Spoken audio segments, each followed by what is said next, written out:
Hello, everybody, and welcome to Big News Wednesday. Coming at you with big domestic politics news on a Wednesday, and also a big Jayar on Wednesday. How's it going, Jayar? What's up? What's up, everybody? It's Big News Wednesday, as you have already expertly pointed out. But we do have a new mascot for Big News Wednesdays. We got to make sure it's a big deal here, right? Hold on. Woo!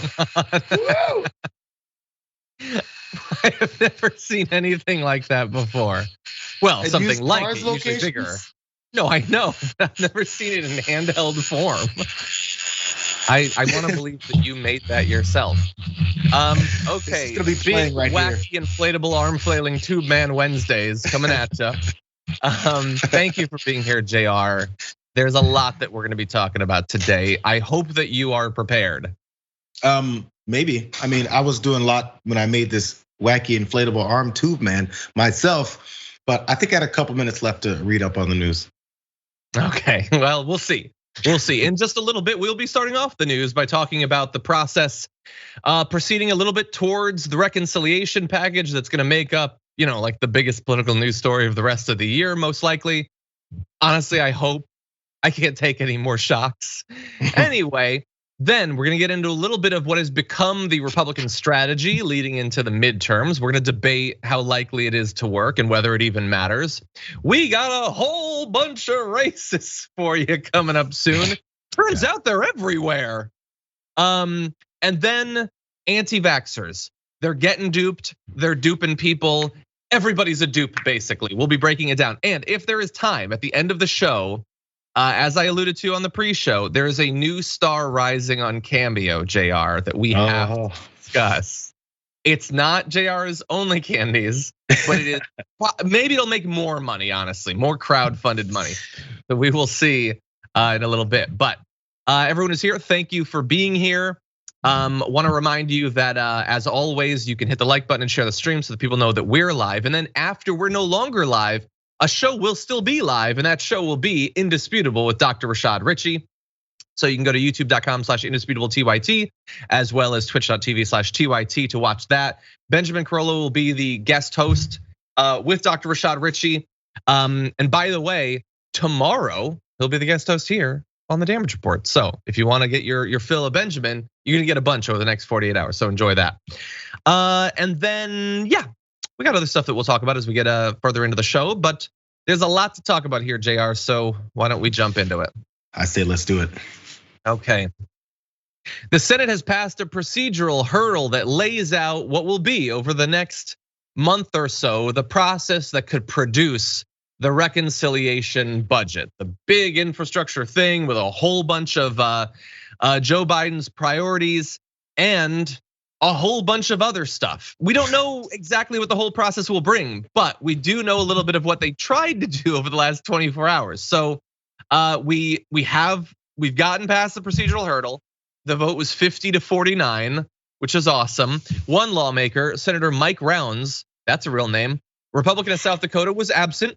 Its passage came after a marathon session of rapid fire votes, the so-called vote-a-rama, which dragged deep into the night for more than 14 hours before Democrats muscled through the measure, minutes before 4 a.m.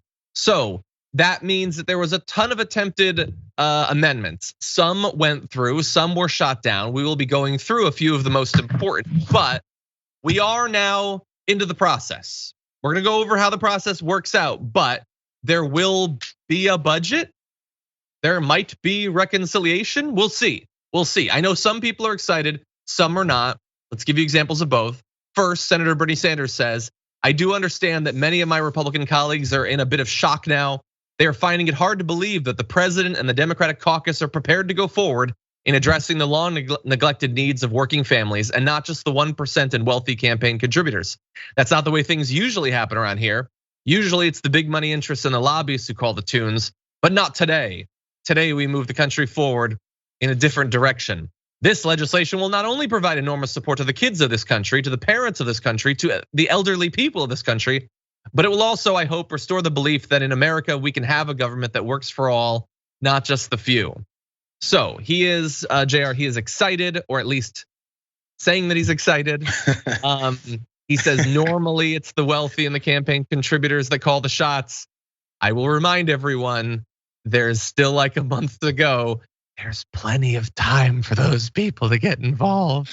And I fear that they might, JR. What do you think? Well, yeah, okay. So at this point, I think Bernie Sanders is playing the line of the casual American political observer. People that maybe not in the guts of everything that happens, how the sausage is made, as they say, to see how the process is then going to change later on, and maybe when and if the process does change and things start coming through that people maybe don't want, or Republicans throw things in to maybe make sure it has some poison in there. Then we can talk about those things. But right now, the main thing that all Democrats, even people like Bernie Sanders, Elizabeth Warrens of the world, want to make sure this looks like an accomplishment, a hurdle that's been passed by Democrats. Because there's been criticisms first from Republicans saying, oh, look at this, Joe Biden and his administration trying to push through all these horrifically liberal policies, which we know is a lie. And then so they push back on that by saying, look, we did something bipartisan, we're not all libs. And then also they try to quell some libs that are saying, hey, when are you gonna start governing and legislating for the people that voted you in? So they need to have a celebration for those folks too, to be like, oh, we enjoy that Joe Biden's finally doing something and is getting something big through like this infrastructure package. Because I feel a large percentage of Americans, if they hear this part, to be like, oh, okay, got that through, and they think it's over.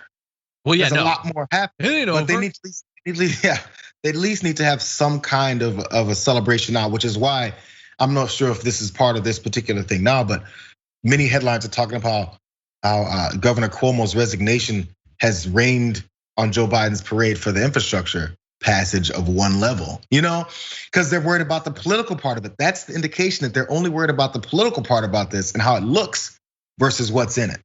Yeah, exactly. And by the way, we're not going over all of what's in it again. We've done that multiple times and we will surely do it in the future. What I want everyone watching this to understand though is, and again, it's to get to your point of the media coverage, this is not over. This isn't even over in the Senate. This just moves us forward, and we'll get into the further steps, but this did not, the final thing did not pass the Senate. It's not done. This just sets up the process. But that said, I want to give a chance to have some who are less excited than Bernie Sanders. And by the way, Bernie Sanders' comments there, Shade Dragon in the chat summed it up as, oh, well, sorry, the Bernie thing. That is basically all that it was.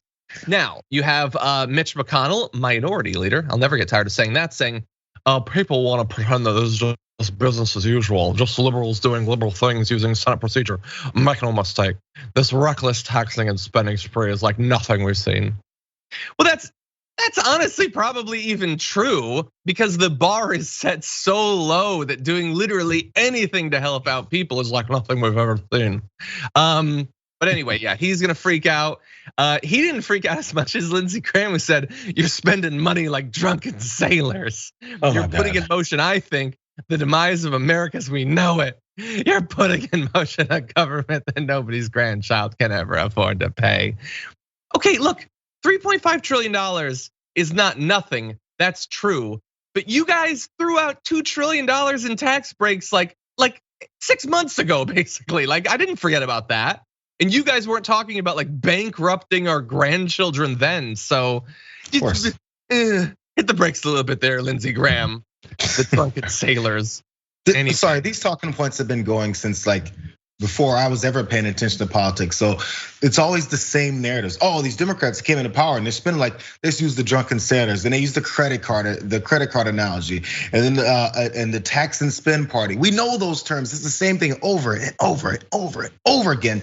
And we still always see the reality of when Republicans come in office, and they spend over and over and over again, except on their rich donors and then on wars, which is rich donors.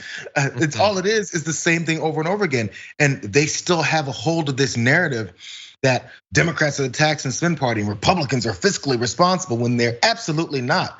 We spend money all the time. I don't care who's in office. You know what America does? America spends money. It just matters who benefits from the spending of that money. Exactly. That is fundamentally what they're most bothered by.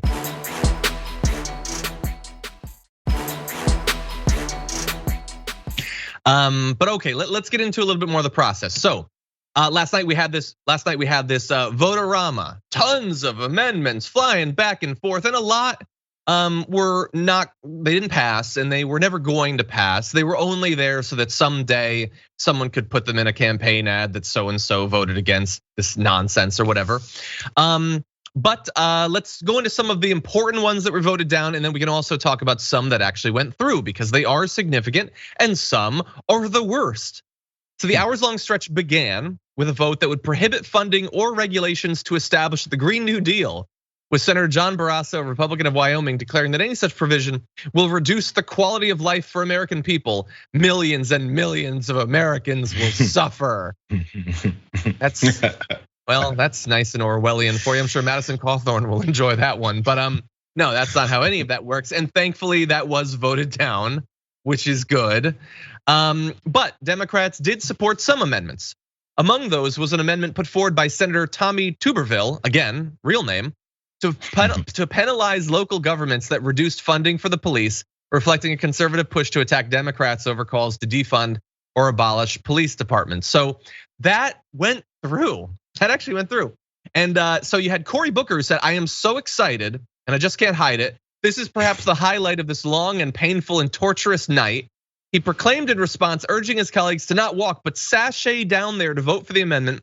"I'm sure I will see no political ads attacking anybody here over defunding the police." So there's obviously some level of sarcasm, I guess.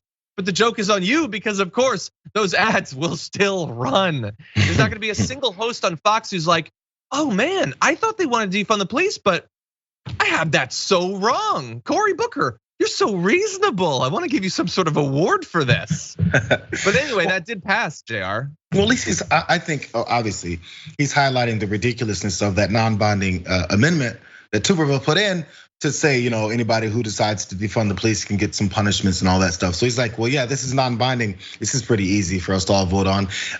So I think in a way it's pointing out how much of a clown show people like Tuberville are trying to insert into this system, which, by the way, all of this defunding the police that they keep talking about has happened widespread across the country, and how it's destroyed police departments and crime is up in the summer like it is every summer. Then they point out how it's defund the police, it's defund the police. So that's what happened. Can you show me some proof? Can you show me this, the defund and then the cause and how that affected them and how they all now don't have their tanks anymore and therefore they can't fight somebody who has a parking ticket that's gone to collections? I mean, I'm trying to figure out what it is that they think is happening. Well, they don't really think anything's happening, but at least Cory Booker, I think, was showing the joke in a clown show that they really are. Yeah, I honestly, of all of the nonsense that has dominated the news in the past year, whatever, at least these attacks have some basis in reality. Like they're saying they want to defund the police. Well, okay, they're going way overboard in terms of how much defunding and going way overboard in terms of how many Democrats actually support literally any of this. Right. But at least some people want to cut the budget at least a little bit. It has some relationship to reality. A lot of the stuff about critical race theory and Dr. Seuss and Mr. Potato Head's junk or whatever, that has nothing to do with reality. So here, Republicans. Although no credit whatsoever to the Democrats who supported this overwhelmingly when it's absolute nonsense and won't stop the Republicans from criticizing them. Absolutely. Also, Josh Hawley had an amendment. It was voted 95-3 to add 100,000 new cops. But you can't be surprised that the Democrats are going to support this when Biden has been calling for a massive, tons more police. And whether it's because they're terrified of being said that they're gonna defund the police, or just they think the solution to everything is putting more cops on the streets. Yeah, they overwhelmingly support that. And so, we know what the cops do. We've seen a lot of it lately. Now there's gonna be 100,000 more of them out there. I'm sure policing Wall Street and wealthy tax dodgers and stuff like that, Jayar. Yeah, I mean, all those cops on the streets, they go after all those white collar criminals that are gaming the system, that they paid politicians to allow them to game that system. So we'll see if this logic comes into play anytime soon. It never does. They can always say these things, and when it doesn't happen, we just move on. This is another one. It's the same thing over and over again. Another one. So now, we got past finally. We have a couple more of these that we want to talk about, but under a different label. We'll get to it in a second. But we now they got past all that stuff. the procedural hurdle was passed, and the blueprint now heads to the House, where lawmakers will return. Look at this, will return early from a scheduled summer recess the week of August 23rd to take it up. So it's the 11th. They're coming back on the 23rd, and that's early, you bastards. Anyway, so they're gonna have to stretch oh, I've been laying by the beach for weeks. Oh God, I guess I'll talk about this briefly. But anyway, moderate Democrats are also agitating for a standalone vote on the bipartisan infrastructure package so that they don't have to do this. That would be great. Progressives have said they will not vote on the infrastructure bill until the House approves the budget package. And there were tweets from people like Ilhan Omar just yesterday about this, that they are still maintaining that strategy. And so that's there. So they'll have to take it up. They'll have to vote on it. All the actual details will have to be hammered out because we have these sort of broad ideas and goals, not actual legislation, but supposedly that legislation will then 3 weeks later be ready to go. Chuck Schumer says he hopes to have it done the week of September 15th, which is the week that I'm supposed to go to Gen Con. So we'll see how that works out. But anyway, Jayar, that's the process. The House on the 23rd, it'll be done by the 15th. What do you think?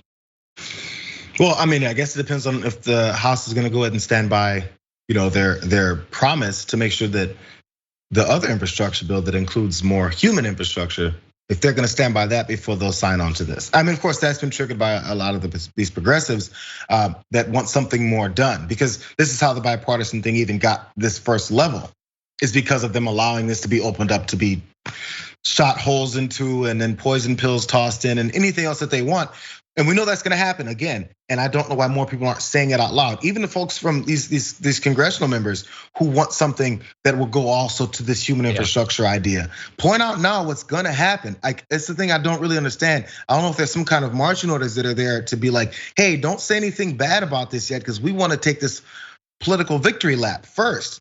And again, if you're taking a political victory lap, you should probably not announce, hey, you guys, we want to take a political victory lap. No, we want to announce how great it is that we're doing something for you. Leave it at that.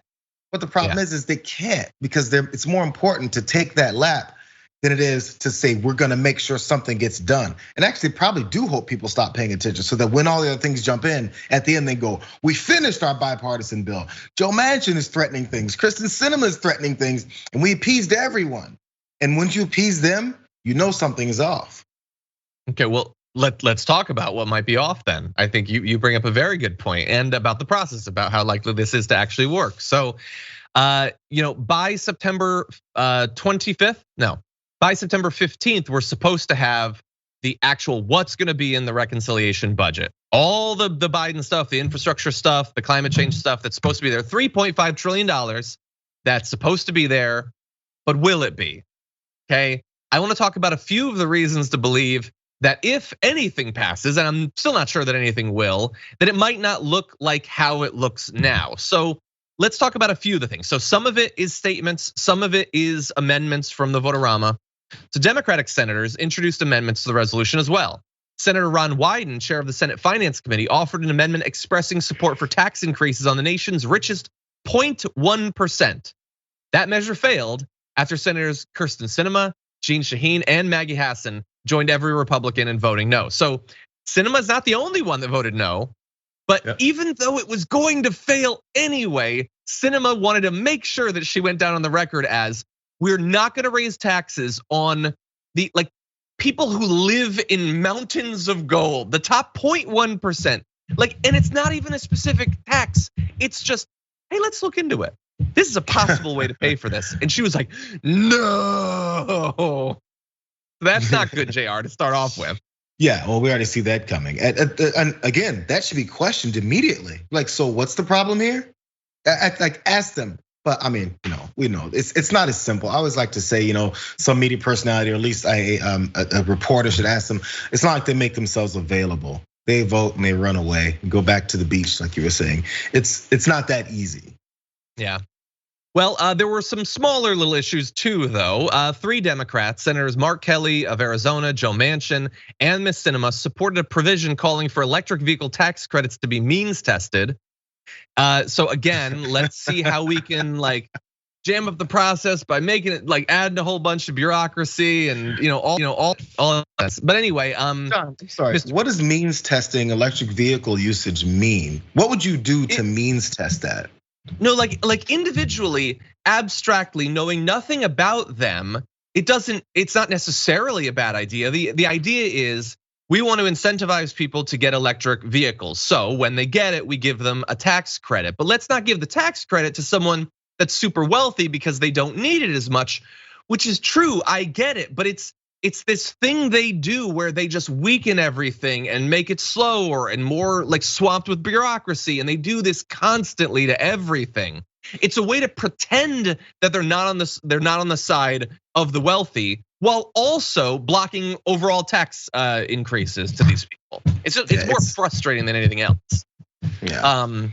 But anyway, Manchin also joined Republicans in backing the Hyde Amendment, which bans federal funding for abortion. So that was potentially going to be gotten rid of. It's probably not going to happen now.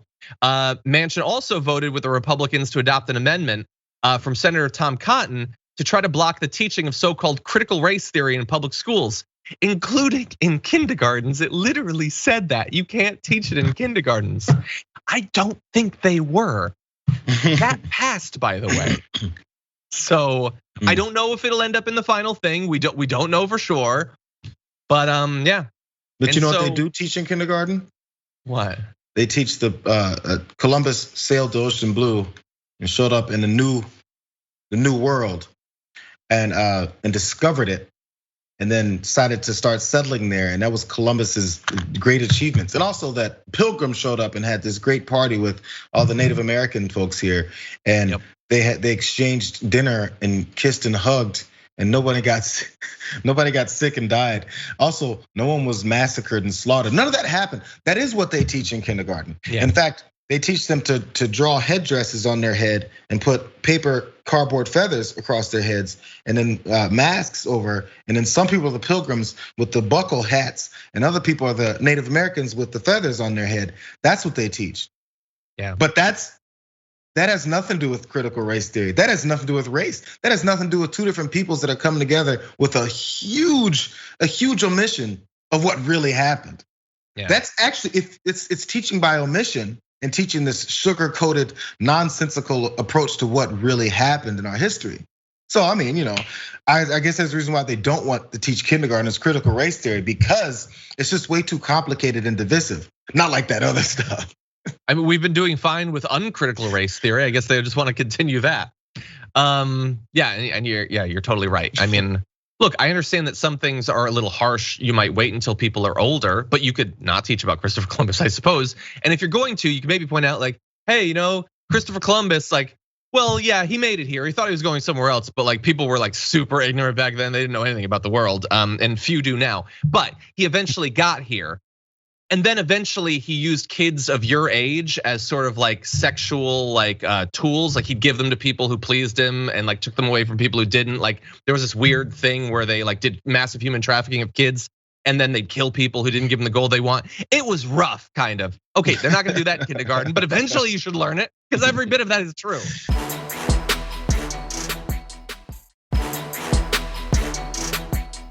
But anyway, let's get into the biggest issue here.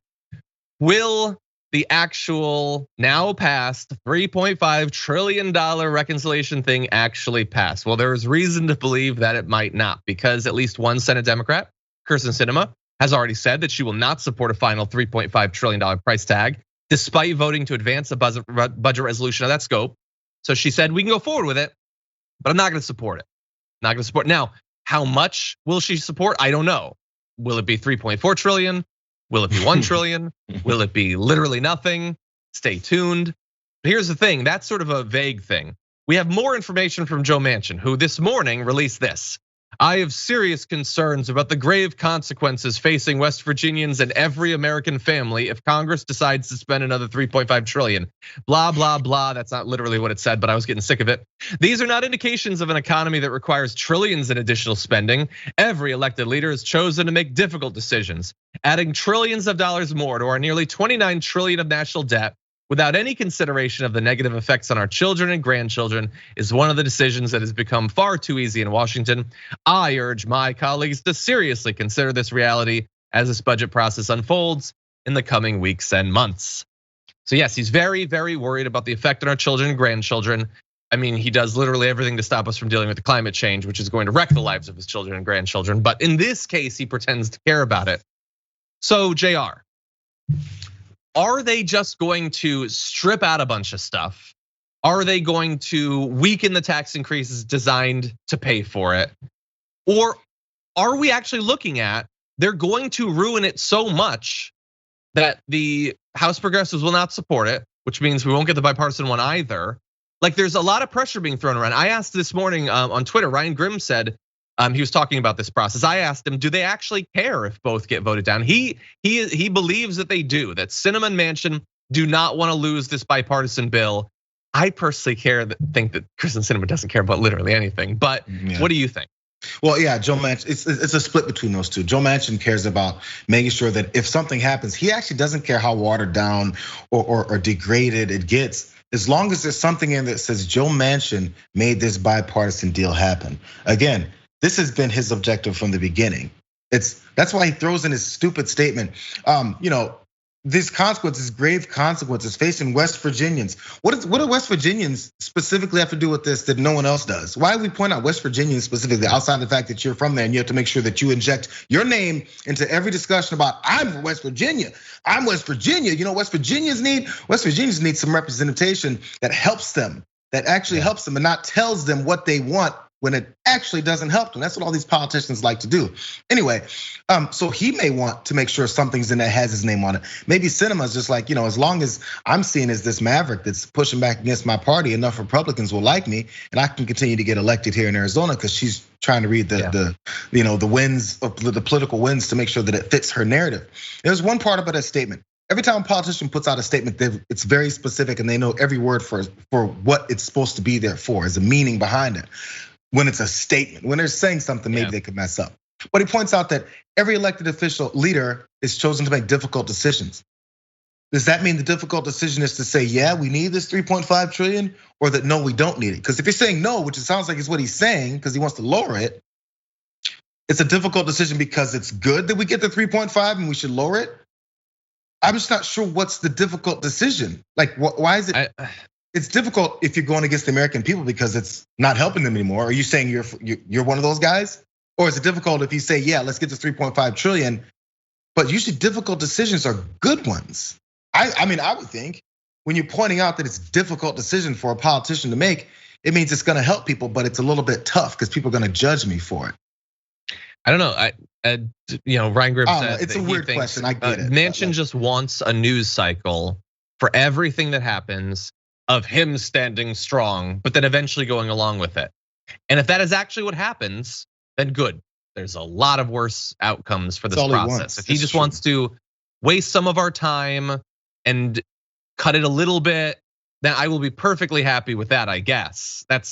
There are much worse things, like he could tank the entire thing and we get literally nothing. That would be terrible because the stakes are high. Well, and honestly, we'll see. And Sinema might be even less. Like Manchin might be a little bit more predictable, at least predictably awful, but he might be more predictable than someone like Sinema.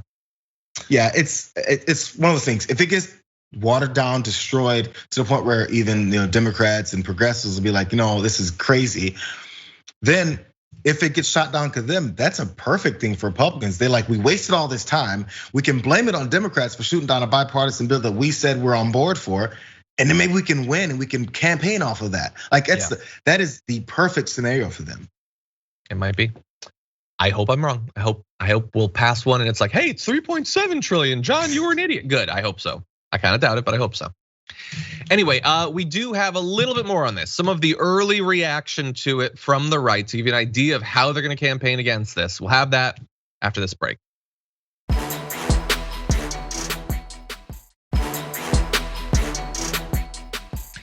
Okay, everybody, let's jump right back into it. After one thing, I do want to let you know about two things that are happening. One, very exciting. If you watched last Wednesday's The Young Turks, I was on with Anna Kasparian, and she could not stop talking about the Woodstock '99 documentary. She loves that thing, and it made Bart very happy because he wants me to watch it, but it's about music, so. Ugh. But anyway, she is going to be hosting the conversation today, 2:30 p.m. Pacific time, 5:30 p.m. Eastern time. And she is talking with someone who was there on the ground at Woodstock '99. It is TYT's own Aaron Wysocki who's gonna be there talking about the experience at Woodstock '99. I already can guess how excited Anna is about this. So that's a conversation you're gonna wanna look at, so that's there. Yeah. Also wanted to let you know that we have our pet of the week, and it is a first. We have never had a pet like this, but that is available. The TDR pet of the week at our Instagram at instagram.com/thedamagereport. So you can go take a look to see who the pet of the week is. Hold on to your butts about that. But anyway, that's there. I also do need to remind you, and this is the bad news section of the show. I understand there's been a negative reaction to this, but I do need to let you know about what's happening. Starting on Monday, the live multicast of the Young Turks on the YouTube Damage Report channel will be ending. So you can still, of course, watch the Young Turks live, free. You don't need to be a member or anything like that at youtube.com/the Young Turks. In the past, it had been multicasting on the Damage Report YouTube channel. That will not be happening for the show, the post game, that sort of thing. So that will be ending. Just giving you a heads up for next Monday. But again, available at the same time at youtube.com/the Young Turks. You don't need to be a member, subscriber, or anything like that. It's freely available to everyone. Damage Report wants nothing with hosting the Young Turks no more, huh? I finally got rid of him. Anna Kasparian, get off my screen. Jank. Well, who's this Cenk Uygur guy? Weiger. Show up on my stream. Cenk Uygur. Anyway, okay, so with that though, we do have a lot more news. So, I just realized I didn't really clarify with my team. I do want to continue with the stuff from the A block. Are we ready to go with that? Awesome. They're pros. They know what they're doing. They're not banned. Just the Young Turks is banned. I won't take it anymore. Okay, so the Republican response to the procedural hurdle on the reconciliation bill going forward has not necessarily been positive. They have a lot of issues. They don't like what's in it. And look, a lot of the stuff that's in it's good though. So it's a little bit hard to fearmonger about. I want to give you a demonstration of it. So here is a bit from Fox. It's Representative Banks, a Republican, freaking out over, take a look at the issues they have with what's in this bill. Everyone, universal preschool, 2 years of free community college, adding dental, vision, and hearing benefits to Medicare, cutting carbon emissions by 50% by 2030, and an immigration overhaul that ends up being amnesty. It's just the tip of the iceberg, an enormous amount on the new climate core and climate change giveaways. Congressman, could the House possibly stop this? I hope so. We've been called back the week after next, Laura. The House will come back into session. We will do everything we can to stop this. What the American people do. Oh, because yeah, I don't really care about any of the other stuff. Like, it's universal preschool in this economy. 2 years of community college. What are we, like Norway from the future? No, but seriously, that's what's in it. Yeah, they're gonna try to cut the carbon emissions. They're gonna have a process on immigration, which by the way, they're definitely gonna do bipartisan. So it's gonna be terrible. Absolutely. These are the bare minimum, people, seriously. And I'm not just saying that as like, you don't need to be a crazy lefty to think that is the bare minimum of what the richest government in the history of governments can provide to its people in 2021. But they're gonna go to their people and say, you should be terrified of this. Remember, of course, the Republicans love to tell you conservatives have been left behind. They're the silent majority. They're hurting politically. That's why we deliver for them by talking about, an anthropomorphic potato as a penis. But anyway, if those people are hurting, maybe they want universal preschool. Maybe they have eye problems and tooth problems. Maybe they're on Medicare. I'm guessing that millions are. Jayar, how is this gonna work out? Getting people terrified about the fact that the government is finally going to give back to them. Because we've been kidnapped. Once you've been kidnapped for this long and you think, I don't deserve anything, I'm a proud American who pays my taxes, therefore I get nothing for it in return. It's this weird, like they've convinced enough people. And by the way, you talk about the things that people may need, dental, maybe their ear hurts, they need to go to a doctor. How about all these people in these red states that now have COVID visits in the hospital? That ain't free, bro. So people have a lot of things that they've been paying for that they probably wouldn't have had to, especially with the COVID stuff. But they've convinced enough people that no, it's patriotic to get nothing for what you paid for. To get nothing for what you paid for. Now, these political ads can write themselves. Hey, pre-K and 2 years of community college and everything else that they just complained about, and then this elected official goes, well, yeah, I hate all that stuff. All you have to do is profile 2 people from West Virginia, since Joe Manchin likes to talk about the real people of the country, Nebraska, Missouri, I don't care, Florida, Texas, hit them all. There's plenty of people in all these states that are like, I'd like to stop struggling. And there's a reason why people don't like paying their taxes. It's because they don't get anything for it. So point out, hey, would your life be better with this, this, and that? And then go straight to Republicans saying, nope, don't want that for you. Like they're saying it to your face. We hate you. Hey, you pay us, we give you nothing, and you're gonna shut up and be happy about it. This is so weird that we take this. I thought we're this powerful country who doesn't take any garbage from anybody except for us. What? No, the garbage you don't take is the vaccine. You'll take all the stuff that like wrecks your life garbage. You'll take that. Look, I don't think that you're wrong. Obviously, Republicans do this and have been doing it for a very long time. But I do think so if you can hold in your mind, I'm suffering, I need help. Hey, this person's trying to give me help, but I've been taught to believe that they're vicious commies. I want to make that as difficult to hold in their mind as possible. And the only way we do that is by having the government deliver to them, I think. It is much easier to get them to be suspicious of Democrats when the Democrats mostly suck. So let's make the Democrats suck less, and maybe you'll pick off some. Maybe it'll be a little bit more difficult. And I think that this $3.5 trillion could potentially go a good way towards doing that. It's at the very least a start. The Democrats that suck are gonna help it stick around. And it's why boogeymen have been created out of every new progressive, especially the progressive women that are coming across, because they need new boogeymen. So that no matter what, if AOC rises to the Senate and all these other progressives make bigger strongholds and take positions of power, we've already told all these folks since they were freshmen that they are out to kill you. And therefore, when they get somewhere else, it's like, don't believe them. So it's continually demonizing the people that are trying to put something in place to help Americans, so the Americans will reject it and accept devastation. It's really messed up. Yeah. Well, look, they're gonna try. I get it. They've got a trained base that makes it easier. That said, the early efforts, I think, are a little bit pathetic. We gave you Banks, we gave you Laura Ingraham trying to like, can you imagine they want to make it so that you don't have to like quit your job to take care of like your newborn or whatever? Weird. It's so weird. But they do have another technique, and it's just flat out fear, not even related to what's happening, just the fear. Here is just a tiny bit of Mark Levin. We choose liberty, but the 19 Republicans in the Senate chose tyranny. Biden chooses tyranny, and every single Democrat lockstep is for tyranny.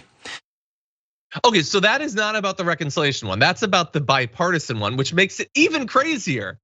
He's attacking those who they're passing a $1 trillion infrastructure bill, which is probably fairly similar to what it would have been under Donald Trump, honestly. And that is not just unwise. It's not that Mark Levin is saying, okay, I'm okay with much of what's in that, but I would prefer that you wait and do it under Republican. Why give Biden a bill? No, it's tyranny to put money into bridges and roads. Like, if that is tyranny, what is not tyranny? What action could a government take that would not be tyranny? But like, I guess some people still watch him. One wonders how, when he only has 2 settings. He's either asleep or he's worried about tyranny. Like, it can't be everything. That's just so predictable. It's so boring, Jayar. Does anyone who listens to this guy know what tyranny is?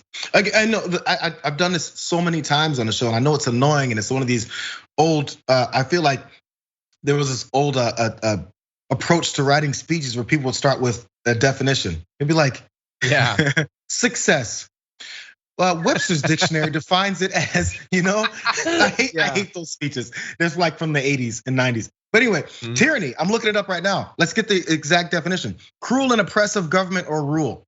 So pre-K for your children so they can learn and progress and get that American dream. 2 years of community college, it's tyranny. It is cruel and oppressive government or rule. Cruel and oppressive government or rule. 2 years of free community college, adding dental, vision, and hearing benefits to Medicare. Tyranny, cruel and oppressive rule. It's oppressive to not have cavities, have your teeth pulled out and snatched, and then be in constant pain because you got some kind of assistance from the government that you paid for. But it's not assistance, it's yours. It's so frustrating every time. It is. But it's tyranny. It's tyranny to give you back what you deserve because you're an American. This beneficial American in the greatest country that the world has ever seen. What, how, what for? How are we the greatest ever if we don't even get anything for what we pay for? I couldn't agree more. Stop, he's already dead. Stop being cruel. You gave him braces. I don't understand it. I don't understand how people work. Like people can't be trusted with words. They just can't. I've long held that position. It's true. Every word, we release it out there and then it gets ruined. It comes back a monster. Anyway, okay, we are rapidly burning through this hour. So we're gonna have to take our second break already. But when we come back, we've got some other news. Republican strategy for the midterms. Then we're gonna get into some crazy racism in the criminal justice system after this.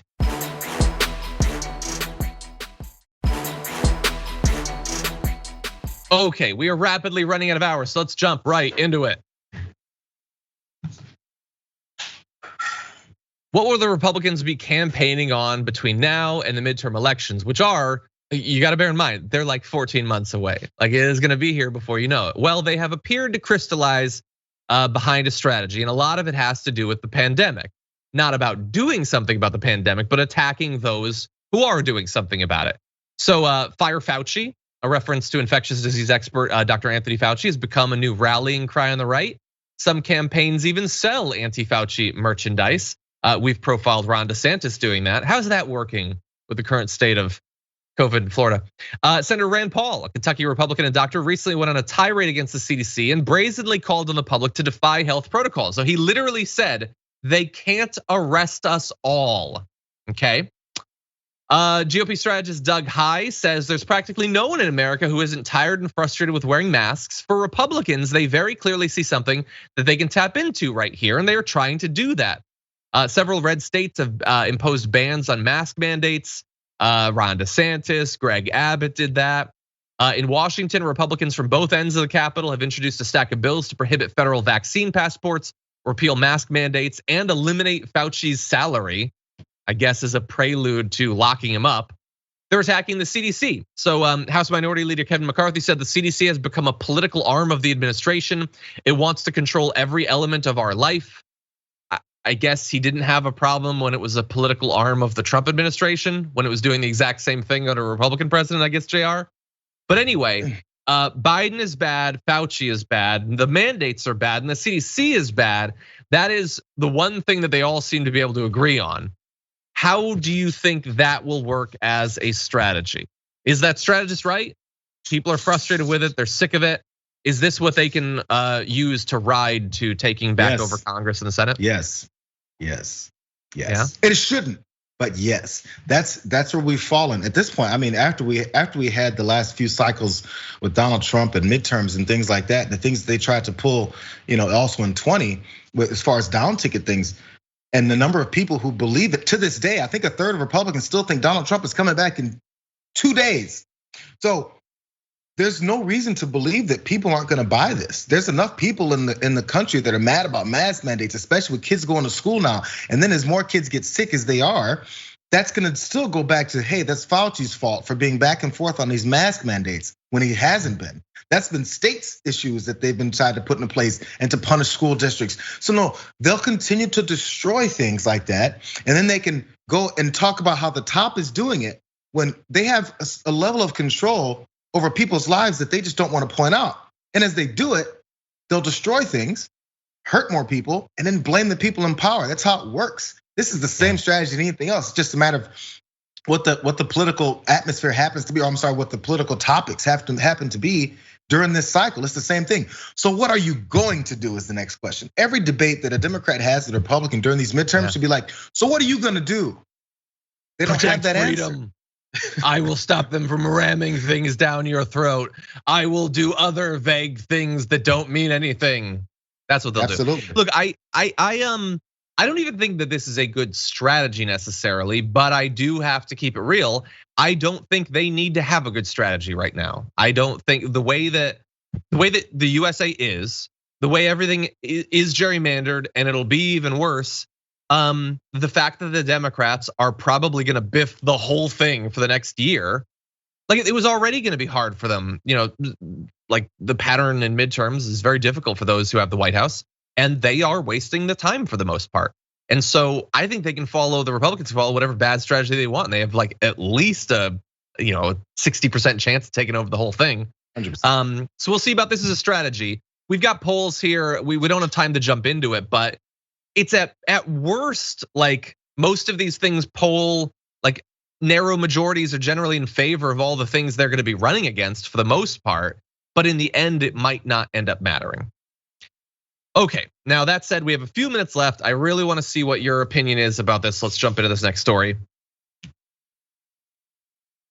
We know that the justice system is anything but, and that race unfortunately has and always has and still does play a role in how the justice system treats people. But you don't very often get to directly compare two things and see the difference, but we can now. Because two Cuyahoga County Common Pleas Court judges gave very different sentences just this last week to two women, one black, one white, who stole public money in separate cases. There's some differences to the cases, but there's a lot of overlap. So let's talk about what ended up happening. A white woman stole nearly $250,000 from the village of Chagrin Falls.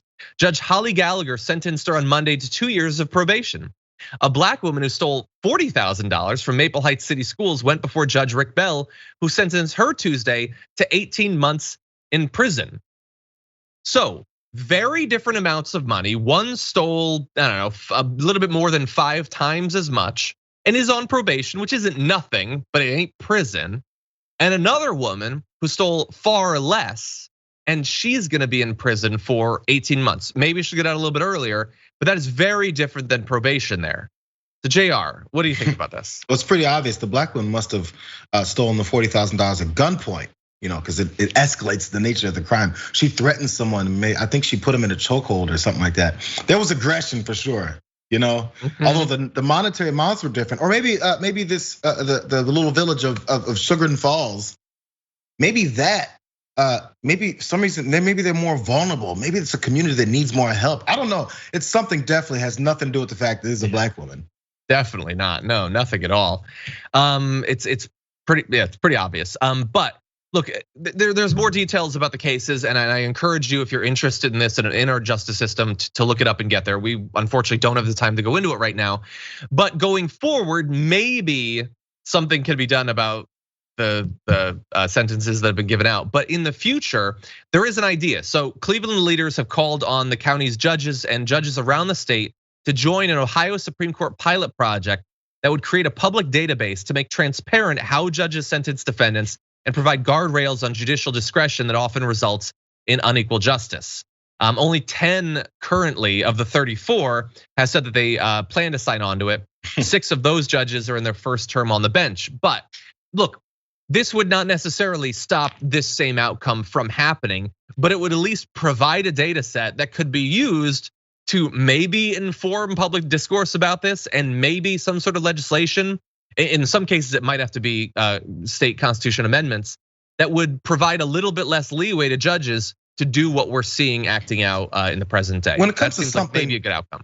I feel like when it comes to something like sentences, hard numbers for what you're giving people for their crimes that they committed, there needs to be a standard set in place that we know what's coming. If you know you can sentence someone to 18 months versus 2 years, or then 2 years versus 5 years for the same or similar crimes, you should be able to have a standard to expect what's gonna come. It shouldn't be based off, I happen to get the judge that likes to put people in prison for 2 days versus 2 years just for luck of the draw. The legal system is not a luck of the draw thing. And maybe I'm wrong, maybe there's some kind of standard, written thing put in place that there's a standard and they just ignore it.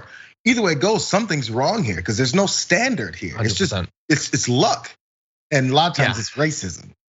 100%. Really briefly, in grad school, I had to look into, they did this analysis of, I think it was in Israel actually. It was judges, and they found that the sentences given right before the judges take their lunch break were far harsher than they give right after they come back from their lunch break. It's insane.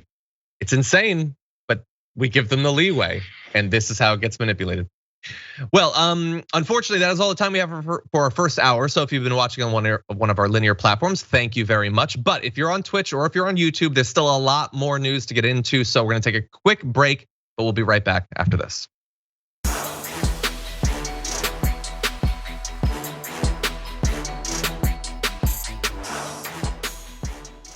Thanks for listening to the full episode of The Damage Report. Support our work, listen ad-free, access members-only bonus content, and more by subscribing to Apple Podcasts at apple.co/TYT. I'm your host, John Adarola. I'll see you soon.